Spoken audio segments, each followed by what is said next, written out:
profesor Renata. El día de hoy voy a presentar el proyecto número 1, ajuste y coordinación de protecciones en un sistema de distribución industrial. A modo de introducción, para el correcto funcionamiento de la red de distribución es de vital importancia diseñar un sistema de protección eficiente que garantice seguridad de los equipos y continuidad del servicio eléctrico. Este proceso implica ajustar dispositivos como relés, fusibles e interruptores para que actúen de tal manera que cumplan con las 4 premisas generales y fundamentales para esta aplicación, las cuales son selectividad, rapidez, sensibilidad y confiabilidad. Metodología. Se propuso un plan paso a paso para poder llevar a cabo la coordinación de protecciones y estudio de los sistemas. Paso número 1, creación del plano en AutoCAD. Paso número 2, modelación del sistema de etapa. Paso número 3, flujo de carga. Paso número 4, obtención de curvas de arranque de motor. Paso número 5, corriente de cortocircuito. Paso número 6, selección de componentes. Paso número 7, coordinación de protecciones. Paso número 8, casos de falla y sobrecarga en estudio. Y paso número 9, las conclusiones. Respecto al plano del sistema de distribución, se realizó en el software AutoCAD en base al pliego técnico normativo número 18. Aquí está el plano en cuestión. A modo de comentario, hice todos los componentes desde cero en AutoCAD Web, cada uno con su enumeración.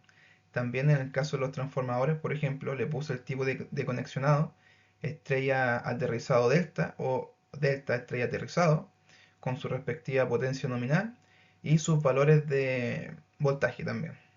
Están todas las cargas con sus potencias, etc. También este plano está diseñado en formato A2.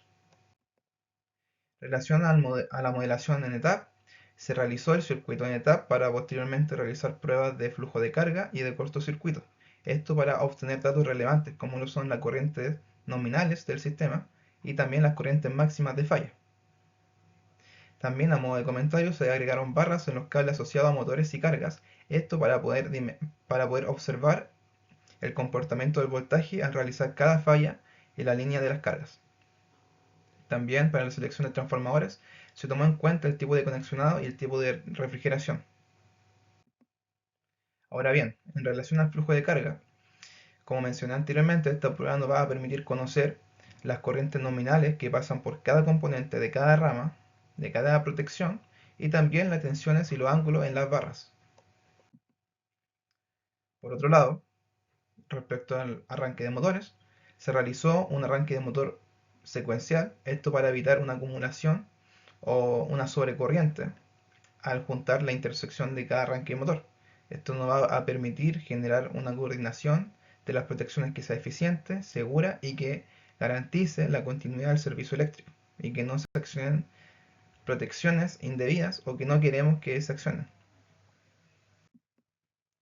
Ahora bien, en relación a las corrientes de falla, se realizó la prueba de cortocircuito en cada una de las barras, esto para poder obtener datos importantes, los cuales son las corrientes de falla máxima en cada uno de los componentes. En este caso fui haciendo una falla en cada una de las barras y observando cada uno de los componentes cuál era la falla más alta, corriente más alta que pude encontrar, y así la fui escribiendo hasta encontrar los valores máximos en cada uno de los componentes. En la figura número 5 se puede ver, por ejemplo, una falla en la barra número 2 y el comportamiento dinámico de las corrientes. Ahora, posteriormente a hacer las pruebas de cortocircuito y de flujo de carga, recopilé todos estos datos y los planteé en esta tabla, en donde tenemos los equipos como Circuit Breaker, de Low y de High Voltage y también los fusibles. Al lado derecho está el tipo de protección, luego las corrientes nominales y finalmente las corrientes máximas que pasan por estos sistemas. Aquí a modo de observación podemos evidenciar que la corriente más baja que circula por el sistema es en el Circuit Breaker número 6 de High Voltage, donde pasan 6.5 A. Mientras tanto, la máxima corriente que se encuentra en el sistema son 21.989 kA en el Circuit Breaker número 1 de High Voltage. Ahora, para, para el diseño y construcción de un sistema de coordinación eficiente se necesitan distintos componentes. Estos son transformador de corriente, un relé, circuit breaker de high o low voltage y también fusibles.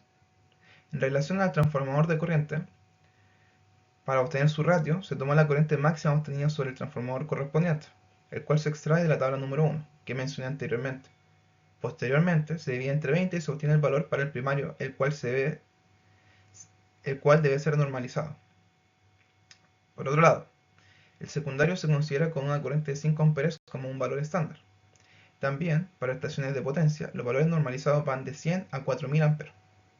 El Bourdais de cada transformador de corriente se considera como 20 volt ampere para seguir un valor estándar también, o un valor comercial.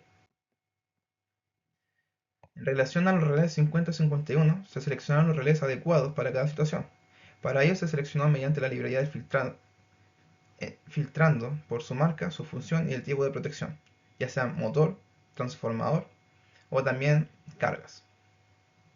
Algunas consideraciones. La función direccional no se tiene en cuenta para este sistema, solo se consideran las mediciones de fase. Interruptor de alta tensión.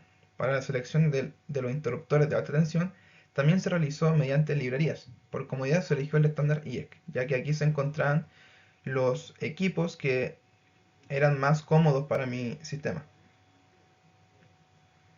Parámetros de selección. El interruptor de alta tensión se escogió en base a estos criterios: corriente nominal, voltaje nominal, corriente de ruptura del interruptor y también tiempo mínimo de demora esperando en abrir el interruptor, o delay. Interruptor de baja tensión. El interruptor de baja tensión contiene las funciones del interruptor de alta tensión, pero en un mismo componente. Por comodidad también se utilizó el estándar IEC. Los criterios son los mismos, se escogió mediante marca, voltaje nominal, corriente nominal y corriente de ruptura. También a modo de acotación se eligió el circuit breaker para altas corrientes, en donde el ideal fue escoger un interruptor de potencia o power CV en lugar de la caja moldeada. Finalmente, el fusible. Los fusibles se seleccionaron en base a una librería. Se seleccionó el estándar IEC por comodidad. Consideraciones. Al momento de filtrar para seleccionar un fusible, se tomaron en cuenta los valores iguales o superiores al voltaje nominal correspondiente, siendo en algunos casos valores mayores. Luego de seleccionar el fusible, se puede realizar cambios en el mismo, como por ejemplo la corriente nominal del mismo. Parámetros de selección. También fueron voltaje nominal, corriente de ruptura del fusible.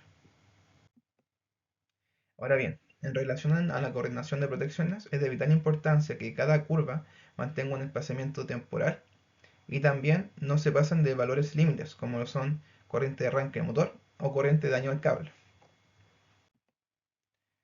En este caso, el plan de acción para realizar la coordinación fue ir tramo a tramo, desde las cargas hasta la protección siguiente al transformador. Esto lo hice para poder encontrar un punto en común de cada rama y luego coordinar desde ese punto común aguas arriba. De esta manera es un trabajo más eficiente, más ordenado y me permite hacer el trabajo más rápido también. En este caso, por ejemplo, podemos observar que aquí hice la coordinación para el motor 1, que va desde el motor 1 hasta el relé número 5, que está después del transformador número 2. A la derecha, en la figura número 7, podemos ver la carta de coordinación, donde claramente se puede ver un espaciamiento temporal entre las curvas corriente-tiempo, y estas mismas se encuentran a la derecha de la curva de corriente de arranque del motor y por debajo de la corriente de daño de cable. Por lo tanto, se ejecuta una coordinación correcta. Lo mismo ocurre con el motor número 2, que de hecho el motor número 2 es idéntico al motor número 1. Por lo tanto, la coordinación es básicamente la misma. Transformador número 2. Aquí utilicé el relé número 5 como base o punto de partida aguas arriba, como mencioné anteriormente. Aquí se puede ver también que las curvas corriente-tiempo están entre medio de la curva de arranque del motor y la curva de daño del cable.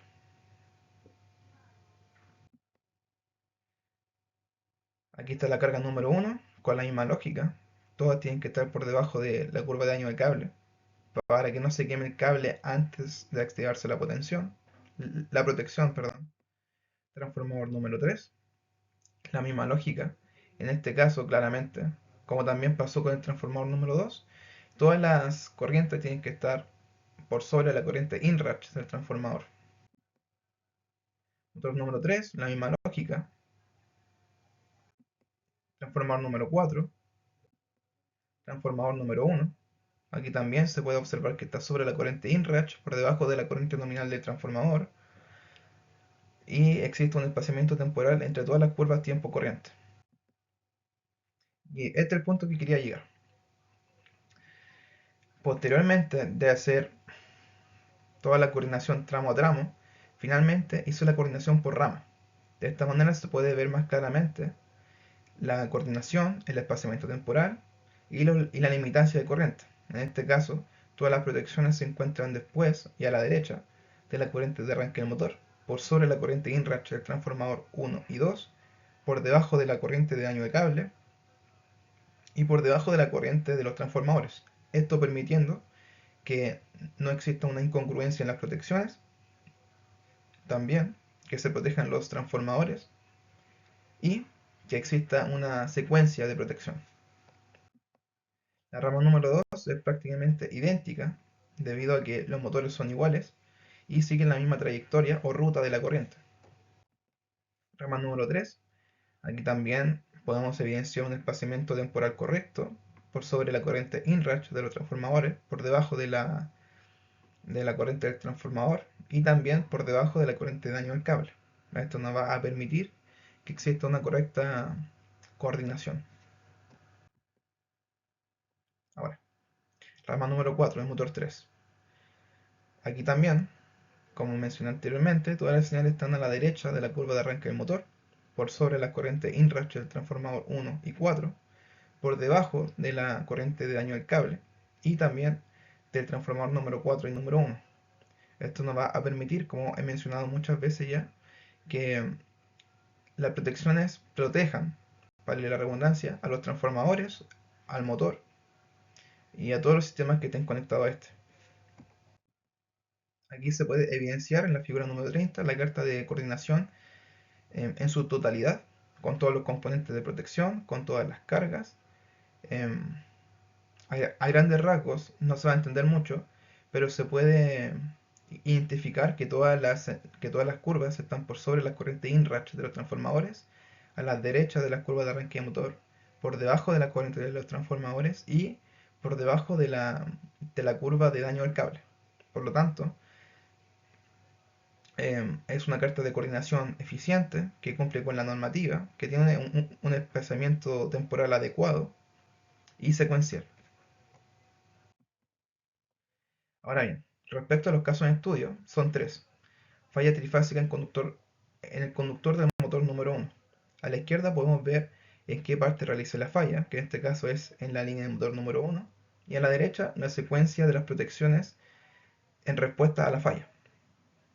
Podemos ver claramente cómo se acciona la rama número 1, que parte con fusible número 1, detecta la señal relé 6, se abre circuit breaker número 6, detecta la señal relé 5, luego se abre CB5, detecta la señal relé 4, se abre CB4, detecta la señal relé 3, se abre CB3, detecta la señal relé 1, se abre CB2, detecta la señal relé 2 y se abre CB1.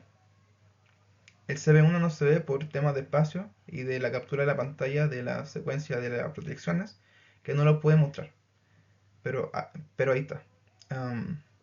Aquí claramente se puede evidenciar una correcta coordinación de las protecciones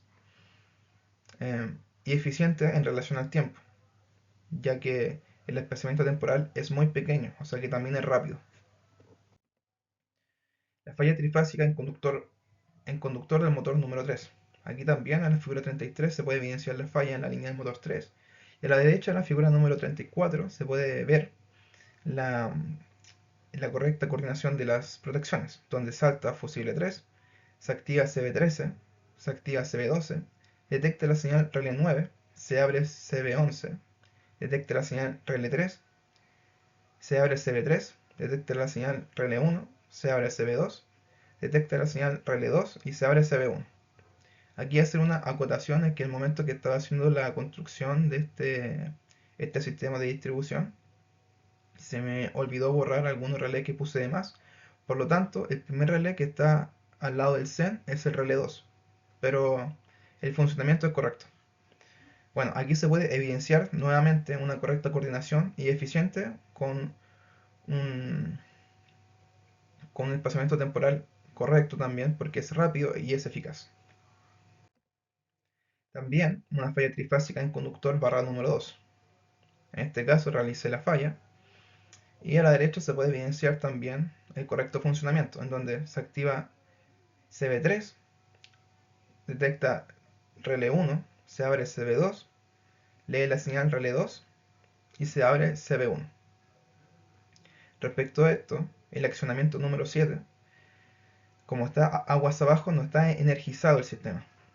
Por lo tanto, no tiene relevancia en el sentido de que si existen tres protecciones que se desactivan aguas arriba, desconectando el CEN de las ramas hacia abajo, no tiene mayor implicancia de que se desactiven los motores o estén en desorden. Esto claramente se puede mejorar optimizando los tiempos, el espaciamiento temporal y las corrientes, pero como solamente se necesitaban tres protecciones secuencialmente funcionando, lo dejé así. Caso de estudio. Bueno, finalmente, el último caso de estudio es una sobrecarga en régimen permanente de un 30% en los motores 1 y 3. En relación a esto, en la figura número 37 tenemos el flujo de carga, en donde podemos ver los valores nominales del sistema. Y en la figura número 38 tenemos los resultados de un flujo de carga con sobrecarga del 30%. Podemos evidenciar que hay una sobrecarga en el transformador número 2 y en la barra número 5 y 9 y infusible número 3. Lamentablemente no pude modificar en qué parte puedo poner mi cara acá en la grabación, por lo tanto no se va a notar, pero recopilé todos estos datos y los ordené en una tabla. En la tabla número 2 existe la comparativa de corrientes de sobrecarga. En este caso, reutilicé la tabla número 1, pero le agregué un índice de incremento de corriente para poder, para poder comprender qué está ocurriendo con las corrientes al tener una sobrecarga. Aquí destaqué los valores más altos o los incrementos más altos que hubieron en la corriente. Por ejemplo, en el circuit breaker número 6 de high voltage, en un principio como corriente nominal teníamos 6.5 A. Luego de la sobrecarga tenemos 8.2 A, lo que se traduce en un 26.2% de incremento en la corriente. Este fue el circuit breaker que, que sufrió una mayor alza de corriente. Por otro lado, en el fusible número 3, podemos encontrar también que de corriente nominal teníamos 217.7 A y luego de la sobrecarga tenemos 272.6 A, obteniendo un incremento del 25.2%. Estos son los dos componentes que más sufrieron respecto a la sobrecarga, ya que los otros incrementaron su corriente en un 12%, 0% en algunos casos, 25% también, 24%. Pero estos dos datos son los que más se destacaron dentro de los demás. Conclusiones. Al presentar una falla en el sistema, dada una configuración radial, las protecciones se activan secuencialmente hasta llegar a la red, siguiendo el camino de la rama en cuestión. Los motores presentan un aporte en las fallas, caso contrario con las cargas. En algunos casos, cuando realicé pruebas de cortocircuito en las barras, me di cuenta que algunos motores eran aporte o aportaban corriente al sistema. Al presentar un aumento en el régimen permanente de los motores, se ve un incremento de corriente en el sistema, pudiendo afectar así algunas protecciones que no están dimensionadas para tales valores, como lo son los fusibles. En este caso, el fusible número 3 estaba sobrecargado. Además, se nota una disminución de voltaje en las barras de los motores con sobrecarga.